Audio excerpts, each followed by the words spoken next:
ওম নমঃ শিবায়। ওম নমঃ শিবায়। নমস্কার দর্শক মণ্ডলী, আমি সাগ্নিক ঘোষ আর আপনারা দেখছেন সনাতন শিব ইউটিউব চ্যানেল। তা বন্ধুরা, আজকের আমরা আলোচনা করব যে গৃহে কিভাবে আপনারা নিত্য শিব পূজা করবেন। শিব পুজো যদি বলেন যে কেন করব, তাহলে একটা কথা বলে রাখি, আপনি যদি আপনার জীবনে কোনো মিরাক্কেলস ঘটাতে চান, বা আপনার যদি খারাপ সময় চলে থাকে, বা আপনার ধরুন হচ্ছে গিয়ে আপনি কোনো কাজে অসফল হচ্ছেন, বা যদি ধরুন হচ্ছে গিয়ে আপনার বিপদ বাড়ছে, বা বর্তমানে কিন্তু কলিযুগ যেহেতু, ফলে বিপদ কিন্তু আপনার যখন তখন কাছে আসতে পারে। যদি আপনি এইগুলো থেকে নিজেকে এবং আপনার আত্মীয় স্বজন পরিবারকে সুরক্ষিত রাখতে চান, তাহলে আমি বলবো যে আপনাকে শিব পুজো অবশ্যই করা দরকার। এবং অনেকের ক্ষেত্রে শিব অনেকের ইষ্টদেব হন, যেমন আমার ইষ্টদেব শিব। ঠিক আছে, তাহলে আসুন আজকে আলোচনা করব যে কিভাবে আপনি ঘরে শিব পুজো করতে পারবেন। তার আগে বলে দিই যে এই চ্যানেলে বিভিন্ন দেবদেবীর পুজো অর্চনা এবং বিভিন্ন ব্রতকথা, আধ্যাত্মিক জ্ঞান এবং কিছু আধ্যাত্মিক মন্দির বিষয়ে আলোচনা করা হয়, ফলে চ্যানেলটি সাবস্ক্রাইব করে রাখতে পারেন। তাহলে আসুন শুরু করা যাক। সবার আগে যেটা বলবো যে শিবের বার হলো, যে প্রভু শিবের বার হলো সোমবার। ঠিক আছে, সোমবার।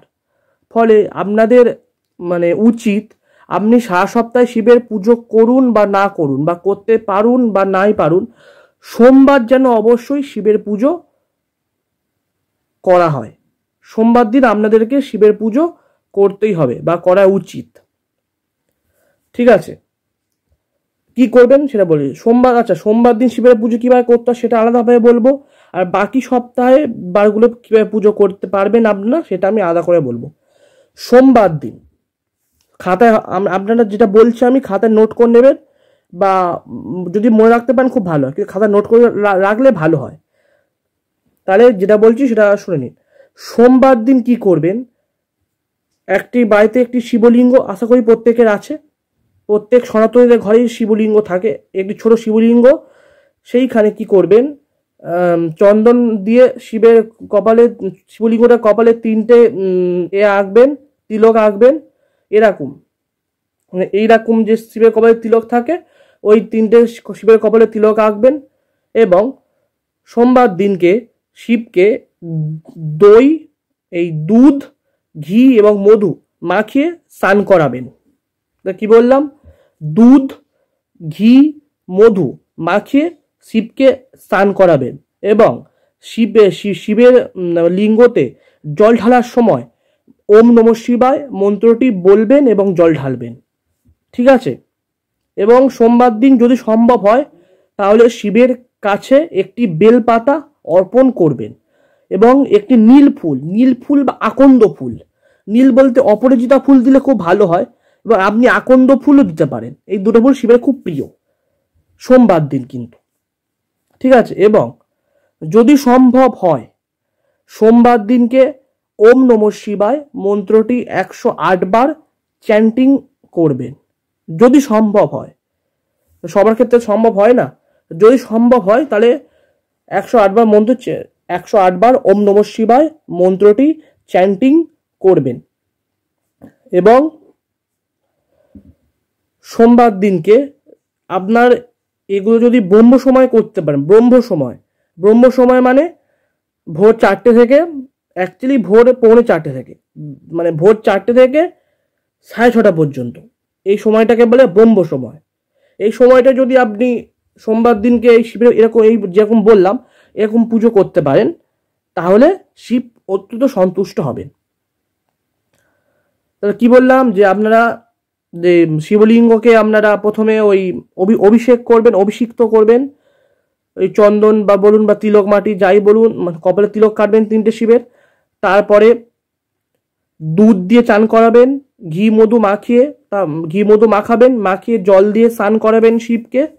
এবং তারপরে ওম নমঃ শিবায় মন্ত্রটি 108 বার চ্যান্টিং করবেন, শুধু সোমবার, ঠিক আছে, সোমবার এরকম পুজো করবেন, ঠিক আছে।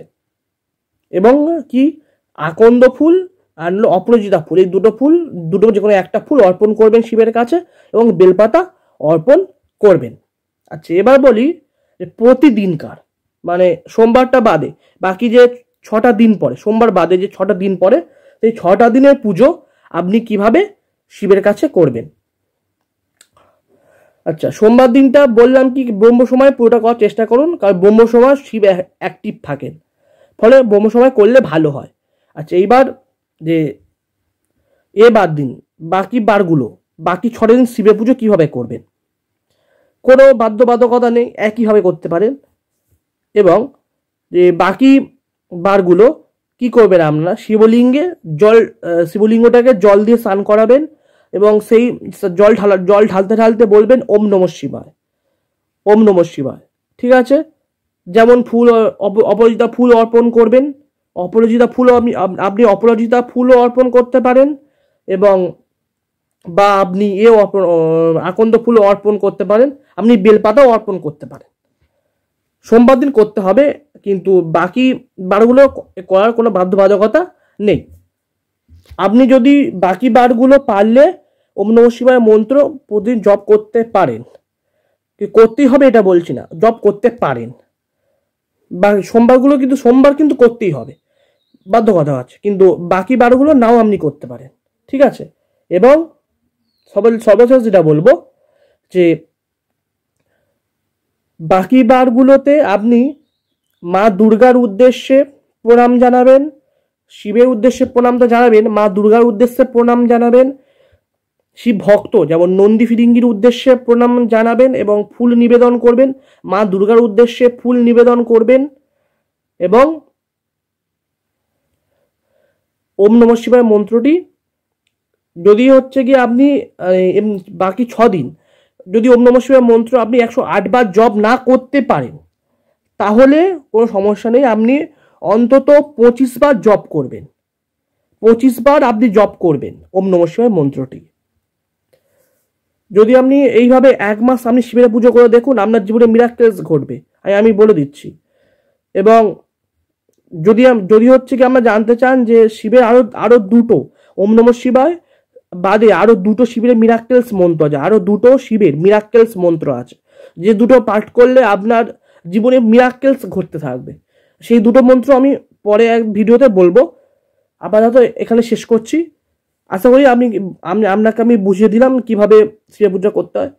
শুধু একটা কথা বলে দিই, শিব আপনার ভক্তিতে সন্তুষ্ট হন, উনি বেশি পুজো আচ্ছা বেশি করেন না, উনি একটা বেলপাতাতে একটা ভক্তের ভক্তিতে 1 ফোঁটা জলেই উনি সন্তুষ্ট হন, ভক্তের একটু ভক্তিতেই উনি সন্তুষ্ট হন, ফলে শিবকে সন্তুষ্ট করবেন। আমরা যেভাবে বললাম সেভাবে পুজো করলে শিব আপনার প্রতি নিশ্চয়ই সন্তুষ্ট হবেন। কিন্তু একটা সতর্ক করে দিই, শিবের পুজোয় ভুলেও কেউ সিঁদুর আর তুলসী পাতা দেবেন না, ভুলেও। কারণ শিব অল্পেতে সন্তুষ্ট হন, এটা ঠিক, শিব সবাইকে অল্পেতে সন্তুষ্ট হন, খুব শিব সবাইকে ভালোবাসেন। শিব যদি একবার রেগে যান তাহলে কিন্তু আপনার কিন্তু জীবনে প্রচুর কষ্ট হবে। শিবকে রাগাবেন না। ফলে যেটা বলছি যে তুলসী পাতা শিবের পুজো করতে করতে ভুলেও তুলসী পাতা শিবকে অর্পণ করবেন না, ভুলেও তুলসী পাতা অর্পণ করবেন না শিবকে। এবং ভুলেও শিবকে সিঁদুর অর্পণ করবেন না, শিবকে অর্পণ করবেন না, ঠিক আছে। বা কাঁচা হলুদও অর্পণ করবেন না, এগুলো শিবের পছন্দ নয়, ফলে এগুলো অর্পণ করবেন না। এবং যে শিবের যে পছন্দের ফুলগুলো, অপরাজিতা ফুল, আকন্দ ফুল, ধোতরা ফুল, এই ফুলগুলো শিবকে দান করতে পারেন বা দিতে পারেন, কোনো সমস্যা নেই, ঠিক আছে। আশা করি আমি আপনাদেরকে বোঝাতে পারলাম। ভিডিওটি ভালো লাগলে চ্যানেলটি সাবস্ক্রাইব করবেন, করে পাশে থাকবেন এবং বন্ধু বান্ধবদের শেয়ার করবেন। ওম নমঃ শিবায়, নমস্কার, সবাই ভালো থাকবেন, সুস্থ থাকবেন।